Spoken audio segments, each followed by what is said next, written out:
নমস্কার সুধী দর্শকবৃন্দ, আমি নতুন পালক ফেসবুক পেজ থেকে লক্ষণ। আজ আপনাদের মায়ের মন্দিরে নিয়ে যাব। অনেক দিন হলো মায়ের মন্দিরে আসি নাই, তাই মা প্রতি বছর বিভিন্ন সময়ে মা আমাদের কাছে এসে দর্শন দিয়ে যান এবং আমাদেরকে আশীর্বাদ করে যান। তো আমি চলে এসেছি। আজ এখনও পর্যন্ত চতুর্দশী চলছে, তাই রটন্তী মায়ের পূজা প্রাঙ্গণে আমি যাচ্ছি। মা রটন্তীর আজকে পূজা এই চতুর্দশীতে। তো বিল্লগ্রামে আমি এসেছি, আপনাদেরকে দেখাচ্ছি। মায়ের জন্য ধূপ নিয়ে নিয়েছি, এরপর মায়ের মন্দিরে দেখুন মায়ের মন্দির।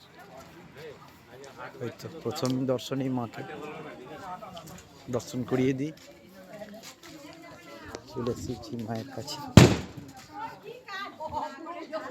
সকলেই দেখবেন। এই যে মায়ের বলির, এই যে করুণাময়ী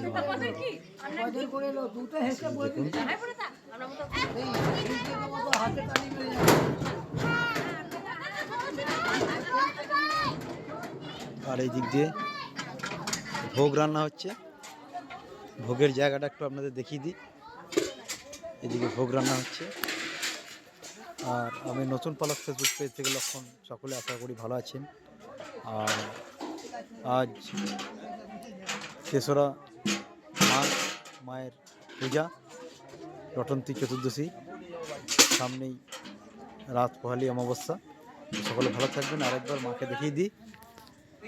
এখানে দেখুন ভোগ রান্না হয়ে গেছে, মায়ের ভোগে যাবে, মায়ের প্রসাদ তৈরি হবে। তো মাকে আরেকবার দেখিয়ে দিই।